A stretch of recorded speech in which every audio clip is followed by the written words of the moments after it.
Hola, soy la Basmati de nuevo con vosotros. Hoy para contaros el cantar del mío Cid o los ecos visigodos. Cuando era jovencilla, adolescente, yo estaba en el instituto y nosotros lo que aprendíamos del cantar del mío Cid era que teníamos una influencia de la épica. Ya sabéis que hay diferentes géneros dentro de lo que es la literatura, ¿no? Y eso ya condiciona los resultados, que era el resultado de la épica francesa. Bueno, hasta ahí me quedé. Pero cuando empecé a leerlo, porque tenía que analizarlo durante todo un cuatrimestre, no hice otra cosa que analizarlo y analizarlo. Cada vez me gustaba más, cada vez me enganchaba más y ya no hacía el trabajo que me mandaban, sino hacía mucho más trabajo. Y bueno, yo creo que lo cartografié en mi mente entero. Porque engancha, es maravilloso. Y Menéndez Pidal, por supuesto, me dio los instrumentos. Y ahora, entonces yo cuando empecé a leer el Cid más profundamente, estaba convencido. El Cid tiene muchas manos, todo hay que decirlo. El del siglo XII supone como el pistoletazo de salida de lo que es nuestra lengua castellana. Y claro que también podíamos incluir ahí las jarchas, etcétera. Las jarchas que hablan en medio hebreo, en medio árabe, de Habib y cosas así. Pero bueno, el Cid, ¿qué podría yo deciros del Cid? Pues que yo cuando empecé a leerlo pensaba que Cid es Cide, qué señor, ¿no? El árabe. Yo digo, bueno, esto tiene un cuarterón que no veas de árabe, porque el cuarto de nuestra lengua es árabe. Pero después, conforme fui leyéndolo y leyéndolo, pues no sé, tenía una pátina oriental porque ahí han tocado muchas manos, pero obviamente apelaba a otros parámetros, ¿no? Totalmente diferentes que nada tenía que ver con el mundo. Sí que tiene que ver con el mundo musulmán, la jarraca, que es un tipo de lucha que él conocía. Realmente del Cid, todo parecido con la realidad, es mera coincidencia. O sea, es un canto hecho para los oídos de la época, para ser declamado, porque ahí en esa época no escribía nada más que el eclesiástico, si es que escribía, y o sea, muy poca gente. Lo que eran las élites económicas, quizás, no todas, y los eclesiásticos. ¿Por qué decía yo esto? Pues porque el patrón, o sea, es decir, realmente en la vida real es un mercenario que es íntimo, o sea, que el rey lo manda a cobrar unos impuestos a Sevilla, al rey de Sevilla, y cuando está allí, me parece que es el conde de Barcelona, no me acuerdo bien, y bueno, pues un noble de alto abolengo, pues decide que va a conquistar Sevilla. El rey árabe de Sevilla era un señor que hacía poesía, era una persona muy refinada, muy amiga de sus amigos, y el Cid estaba allí cobrando, digamos, vasallaje para su rey, ¿no? El Cid era hijo de algo, o sea, se había criado con el rey, pero era como fino, pero pobre. Se había criado huérfano, etcétera. Bueno. Y el caso es que le dijo al Cid, apártate porque yo vengo aquí a lo que vengo. Y el Cid le dijo, oye, no, nosotros cobramos vasallaje de él y yo, si estoy aquí, me veo en la obligación de defenderlo, porque para mí es un... Bueno, el caso que aquel dice, bueno, pues lo que quiera, es muy subido, y el Cid le gana y lo hace prisionero y exige un pago para la liberación de este noble, ¿no? Entonces, que además fue una humillación.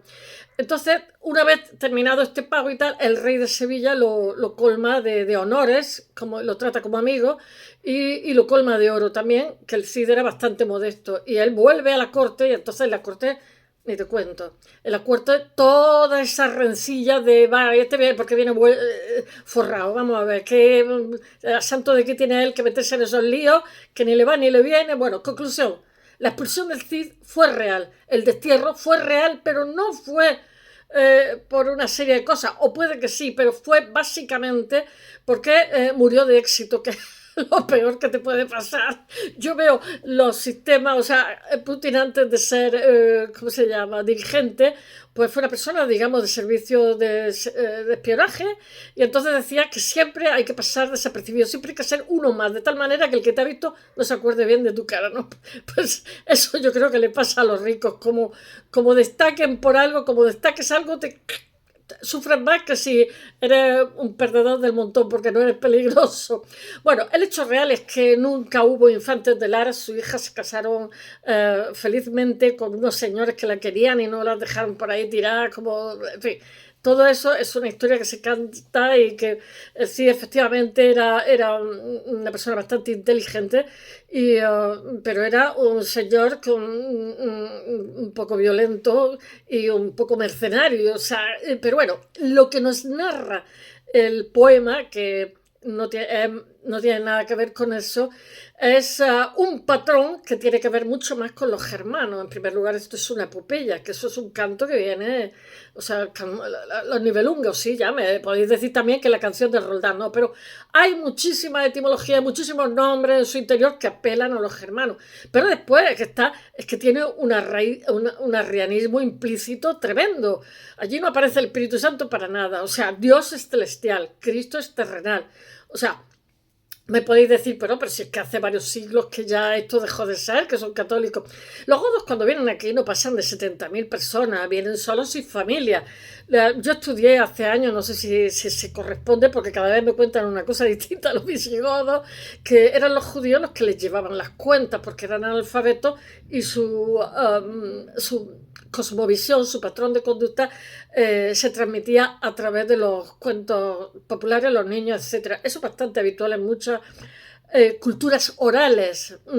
Bueno, el caso, no lo sé, seguramente ahora habrá otra versión de los visigodos, porque entre otras cosas, aparte eran bastante heterogéneos los grupos que llegaron. Pero bueno, el caso visigodo, que tuvieron 100 años en Francia y 200 aquí, que no son tan pocos, pues tenían un patrón de conducta totalmente diferente a los que hay aquí. Y entonces esto aparece totalmente reflejado en el Cid, que es la lealtad, el señor, el liderazgo, el líder, la fidelidad hasta la muerte con el líder, todo un patrón de conducta que es más germano que otra cosa. De hecho, los grupos germanos, si tú en un momento dado disientes del líder o lo que sea, se te expulsa como un lobo, para que vivas como un lobo solo, que es como una especie de muerte terrible, ¿no? Entonces, lo que os voy a contar ahora va un poquito de eso, que son los ecos arrianos y el patrón de conducta visigodo, el código de honor visigodo que está presente en la narración del Cid. Yo la estuve analizando de una forma muy particular, estaba en tercero de filología, entonces teníamos una asignatura que se llamaba Historia, que la tuvimos 2 años, y teníamos que tomar testamentos, podíamos elegir, y claro, yo cuando elegí el Cid ya era una cosa, no pude soltarlo. Y teníamos que hacer como si fueran los estratos de los arqueólogos, teníamos que hacer un análisis fonético, no sé, ver la etimología. Entonces veías todo lo que habías aprendido en todo el grado, pues lo ponías como en práctica a través del texto y después ponías unas conclusiones. Eso de 4 o 5 palabras, o sea, de 4 o 5 frases. Imaginaros lo que es el texto entero y al final ya lo hacía 100 por hora. Pero es que engancha totalmente. Y casi todas las ropas que llevan son la cota de malla y toda esta serie de cosas son todas germanas, son etimologías germanas. Y después las cosas más refinadas, como por ejemplo el sayón de seda y tal, son francesas, etimología francesa. Tened en cuenta que tenemos el Camino de Santiago, que jamás estuvo Santiago aquí, pero bueno, era un negocio, ¿no? Entonces los franceses, más de 500.000 de franceses por esta época, abrieron postas en lo que era, que ahí ya sabéis que hay diferentes vías, unas más largas, otras más cortas, pues abrieron negocios y influyó muchísimo en el castellano, y creo una lengua que, bueno, que es una amalgama de cómo se abre el latín vulgar dentro de la península cuando somos romanizados por los umbros, cómo interactúa con la lengua anterior y cómo da unos resultados, ¿no? Pero estábamos en un periodo de formación y entonces, por ejemplo, el euskera, que tiene también muchísima influencia en el castellano en esta época, en lo que son las vocales, porque ellos también emigran, aparte de que su geográficamente era muchísimo más amplio entre Galicia y Cataluña, era una lengua más antigua, mucho más antigua. Ellos emigran también a lo que es, por eso en Cataluña hay 2 acentos marcados, emigran también al centro de la península y también influyen muchísimo en lo que es el futuro castellano que está ya casi conformado, ¿no? Después, en el siglo XVI, me parece, Nebrija lo estandariza, ¿no? Hace la lengua estándar. Bueno, no quiero contaros eso, que si no, no os cuento el Cid. Bueno, hay bastante probabilidad de que el cantar del mío Cid contenga influencia arriana, ya que se establece un ¿cómo se dice? Sentimiento jerárquico trinitario a lo largo de 3 cantares de texto. Ya sabéis que el arrianismo es la forma que tenía, aparte de la religión que seguían, que era cristiana, los visigodos, era también una manera como de poner barrera a la romanización. Al final acaban romanizados en sus fueros, etcétera, que ellos seguían como 2 fueros. Había uno que era para nosotros y otro que era para ellos.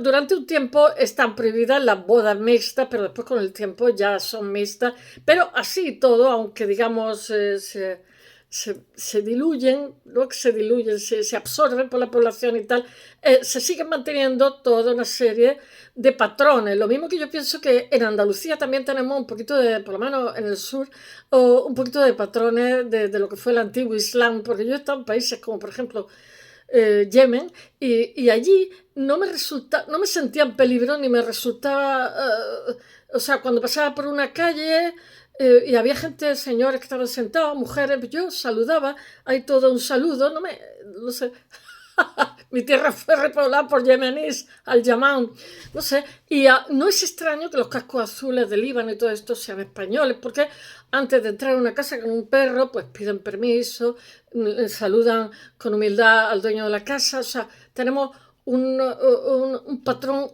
oriental ahora a la hora de establecer relaciones con lo desconocido, ¿no? De cortesía, de mucha cortesía. Y que no están diferentes de ellos, ¿no? Son muy corteses. Entonces no puedes estar en un país extranjero desdeñándolo. Es tremendo. En Yemen me encontré una pareja canadiense que estaban asustados que iban a morir. Y yo digo, estábamos perdidos por un pueblo ahí. Y le digo yo, ¿por qué? ¿Cómo venís de vacaciones a un sitio en inglés? Hablábamos, ¿cómo venís de vacaciones a un sitio que pensáis que vais a morir? Y le dije, no, hombre, estar tranquilo. Y pasamos por un grupo de gente y entonces yo toqué el corazón o toco la cabeza para saludarla, pues soy una extranjera, ¿no? Y enseguida todos, muy bien, muy bien, muy bien. Sucran, sucran. Yala, yala.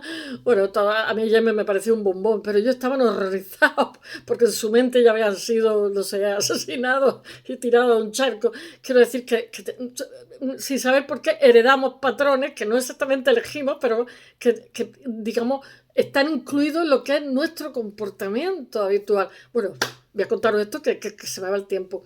Bueno, hay diferencia entre las veces que en el CID se menciona a Dios. Os voy a decir una cosa, he estado leyendo un resumen de una tesis sobre este tema, porque claro, eso yo lo intuía y he puesto las razones, porque Menéndez Pidal ya lo dice, entre otras cosas, pero después he leído una tesis que hay en Calgary, el departamento de filología hispánica, de una que justamente lo defiende. Digo, mira tú, eso es como un arte. Cada vez que se me ocurría alguna genialidad, pues ya hacía mucho tiempo que se había descubierto que estaba agotada la fórmula. Bueno, vamos allá. Entonces se menciona a Dios en comparación con las veces que se menciona a Cristo. Para un arriano, Cristo es terrenal y Dios es celestial. Entonces, en el Cid es así. Cuando habla le llaman el creador. Cuando habla con los judíos que son Rachel y Vidas, habla del creador. Entonces, el autor de Cid le está, digamos, otorgando a cada ente donde Dios es celestial, no se nombra el Espíritu Santo, mientras que Cristo es terrenal, digo yo. El arrianismo todavía late, y además, de alguna forma es lógico. ¿Vosotros creéis que cuando se hicieron católicos, que se hicieron por cuestiones políticas, esto hay que decirlo, fue algo homogéneo, de hoy a mañana nos hacemos? Pues habría zonas que no serían tan así y que seguirían con sus antiguas costumbres? Bueno, su posición física, donde Cristo tiene que mirar hacia arriba para comunicarse con Dios. O sea, esto es el cartel del mío así.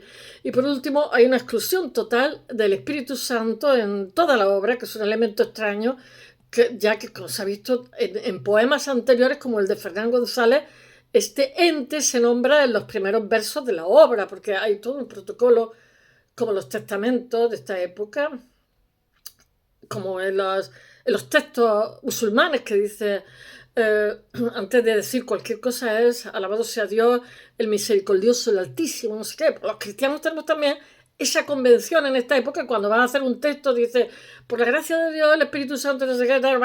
Bueno, pues en el CID no. No, la epopeya del Cid muestra influencia de lo que es la tradición épica germana que se extiende.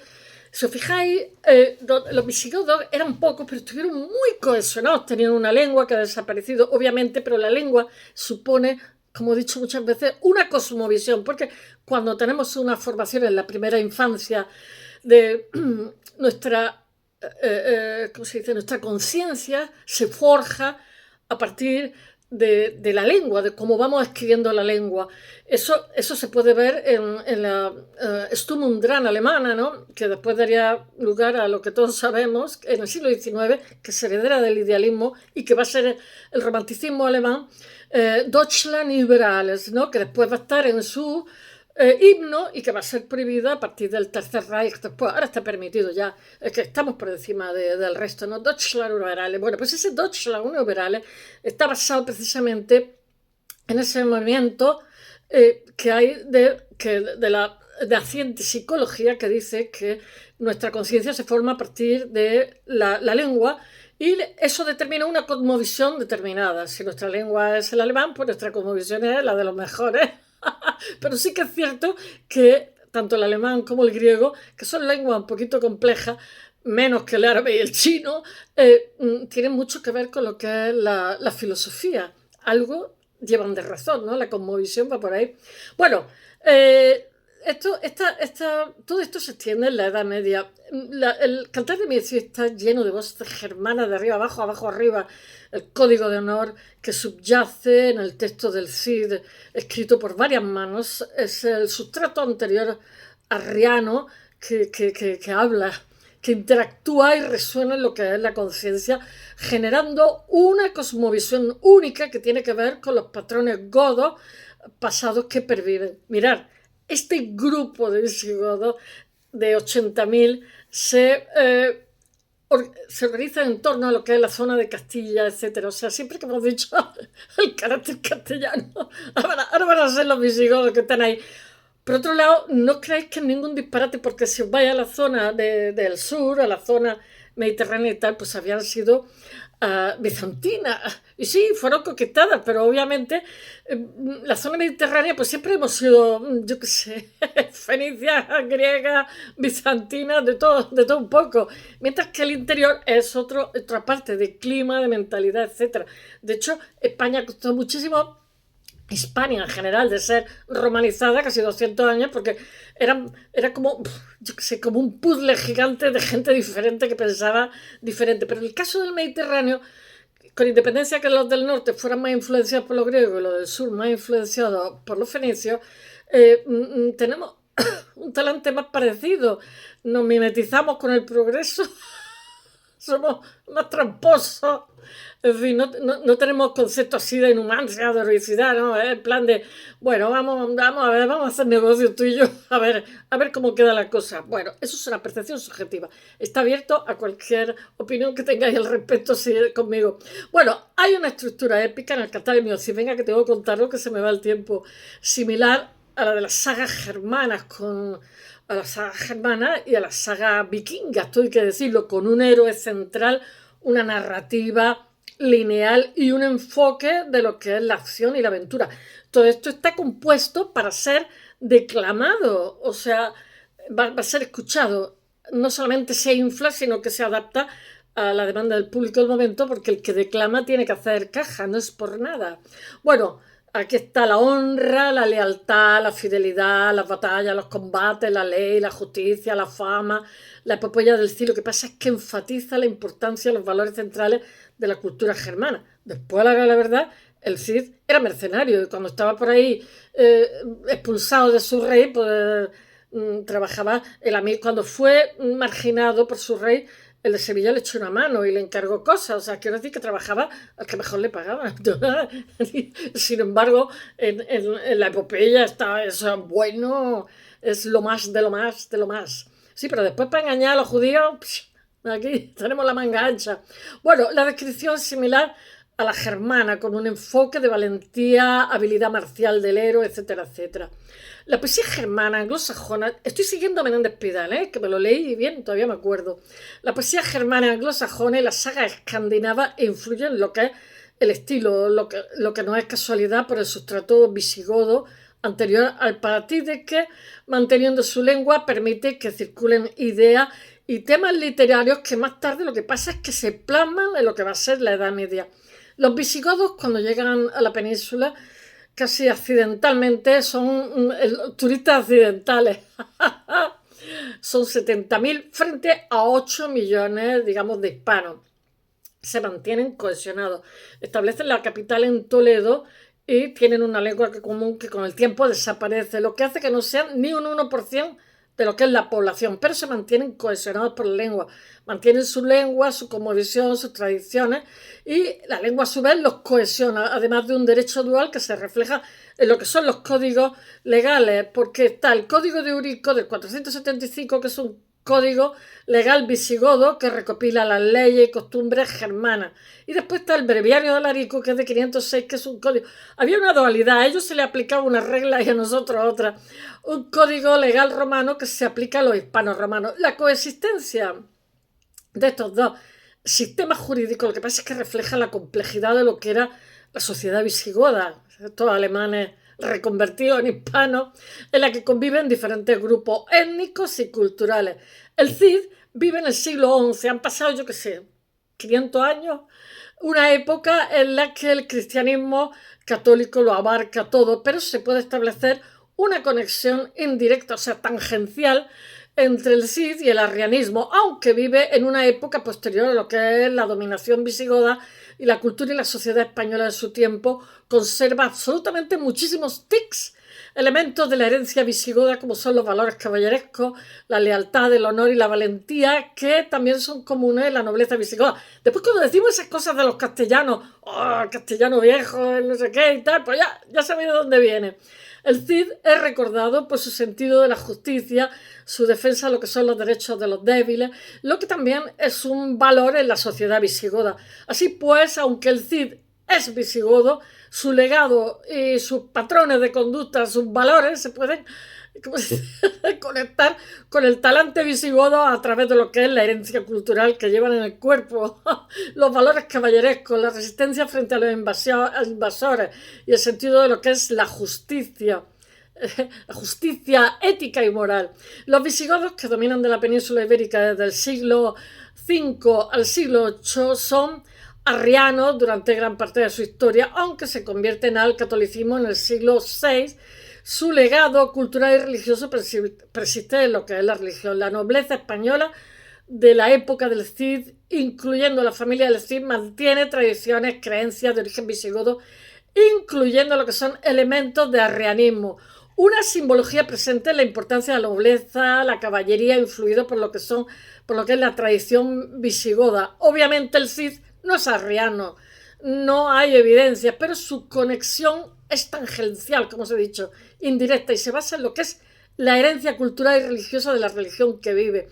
La epopeya es un género totalmente ajeno a la tradición castellana, importado, que se solapa en lo que es la epopeya castellana. Cuando en los nuevos estados cristianos como Asturias, Navarra y Cataluña brota una literatura incipiente en crónicas eclesiásticas, sobre todo se utiliza el latín, que solo leen 4, que es una lengua franca, la que solo accede la élite. Según Menéndez Pidal, lo que pasa es que Castilla cultiva una manera de historia de juglares en romance destinado a lo que es la gente común de la calle que no sabe leer ni escribir y que desconoce el latín. Obviously, en la literatura oral previa a la imprenta que se compone para ser declamada en público, como os he dicho, refiere los sucesos del presente y el pasado, magnificándolo, inflándolo. Entonces así fascina a la gente que escucha, ¿no? Y se amaña, hay muchas imágenes, por decirlo de alguna manera, y se amaña y reescribe a voluntad en función de la sensibilidad del momento, del público. Se trata de hacer caja, como os he dicho.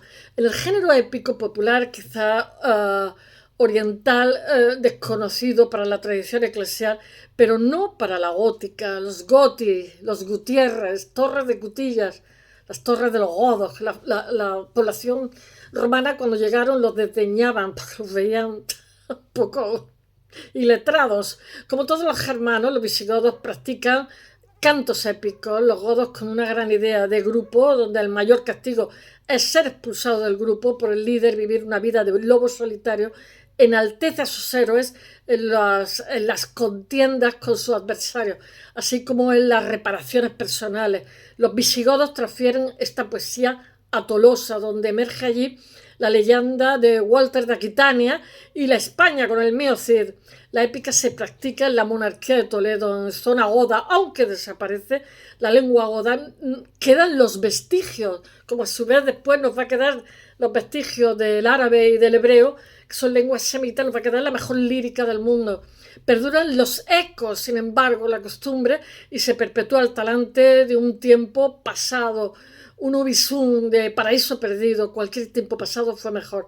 Los sucesores de los godos ya hablan el romance castellano, emergen poemas épicos venidos de lejos como el de los Nibelungos, mientras siguen haciendo poemas épicos en Castilla, pero por no haber sido redactados en su momento se extravían. Hubo muchísimos más que el mío Cid, solo los que se elevan desde el siglo XI en adelante son los infantes de Lara, de Fernán González y del infante García y del cerco de Zamora y el de la condesa traidora. En el siglo XII, la epopeya del mío Cid, con él nace la lengua castellana. Os voy a decir una cosa, hasta el siglo XII, ese concepto que tenemos la Reconquista, que realmente era en el norte una ganadería de una potencia en expansión y el sur era una agricultura que aprovechaba los recursos escasos con el conocimiento del creciente fértil, ¿no?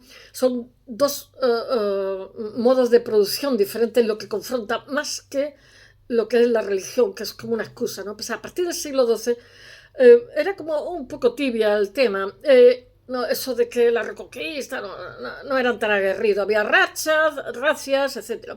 Pero a partir del siglo XII el Papa empieza a dar caña, como si dijéramos a dar tarjeta verde para que, digamos, se hicieran barbaridades, a legitimar la tropelía, por decirlo de alguna forma. Su trama también, quizás el influjo de las cruzadas, o quizás que en el Mediterráneo había ya como pasó en mi tierra en el siglo XI, había un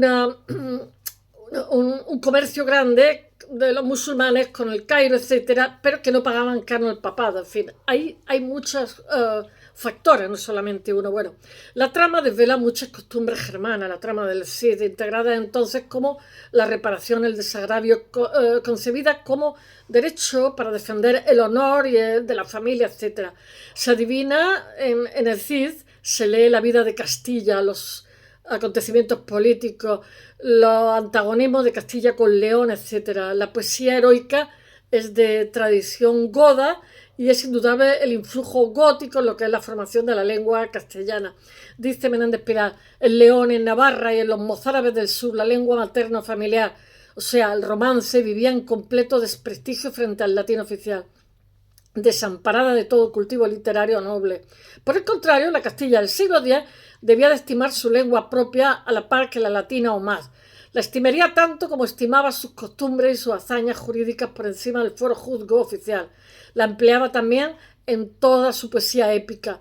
Por haber sido así cultivada, la lengua castellana ya había sido fijada por la práctica de una naciente literatura y por su empleo en actos de la vida pública. En cambio, los documentos escritos en León y en Aragón vacilaban mucho entre varias formas gramaticales. Bueno, es más largo este trabajo, lo que pasa es que destaca la influencia visigoda a través de lo que es la epopeya. Esta historia que os he contado como organizadora e hilo conductor de lo que es una nueva conciencia común entre lo que eran los nuevos estados del antiguo orbe romano. Primero el de Tolosa, el sur de Francia, y después el de Toledo. Y por último la creación de una Castilla por los descendientes de lo que son los godos, que es la nobleza castellana a la que Castilla debe su origen y que le augura un lugar preponderante como potencia en expansión renacentista. Para entonces lo que pasa es que la lengua se estandariza con una amalgama heterogénea de culturas donde las lenguas semitas supondrán no ya un cuarto del total, sino también una lírica brillante. Espero que os haya gustado y hasta mañana. Bye.